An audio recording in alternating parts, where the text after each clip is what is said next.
2 minutes pour comprendre aujourd'hui de la théorie à la pratique et je vais parler de l'accouchement. Je suis avec Michèle Bachelard, vous êtes sage-femme libérale. Vous donnez des tas de conseils à vos patientes, mais vous-même, quand vous avez eu des enfants, est-ce que finalement les conseils qu'on vous avait donnés, vous les aviez bien intégrés? Et est-ce que vous avez été surprise quand vous Oui, avez eu votre premier enfant? oui, tout à fait. On est extrêmement surprise parce qu'effectivement, il y a la théorie, c'est-à-dire on sait comment ça se passe une grossesse, on sait comment ça va se passer un accouchement, comment ça va démarrer, et puis ce qu'on est censé ressentir, on nous l'a bien décrit et on vous l'a même expliqué à vous autres femmes enceintes.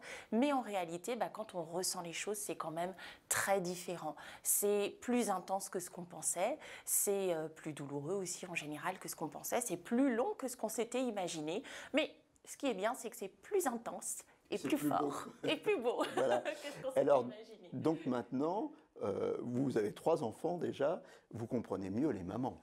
Alors c'est vrai, je ne vous cacherai pas que en termes d'empathie, on y gagne quand même lorsqu'on a eu un bébé, parce qu'effectivement, on se rend compte que c'est une épreuve. Et malgré toutes les connaissances qu'on peut avoir, eh bien, ça demeure une épreuve pour nous aussi, parce que dans notre corps, on n'est jamais complètement prête. Et l'empathie, c'est quelque chose de très important parce qu'il y a beaucoup de femmes qui se plaignent justement du manque d'empathie de certains soignants. Oui, tout à fait. Alors c'est quelque chose ces derniers temps vraiment sur lequel on fait de gros efforts. Et là, pour le coup, qu'on ait eu des enfants ou pas, maintenant, on est très formé à l'empathie, à reconnaître et comprendre ce que ressentent les femmes pour pouvoir les accompagner au mieux. Voilà, c'est important. Il faut être dans l'empathie, il faut être gentil avec les futures mamans.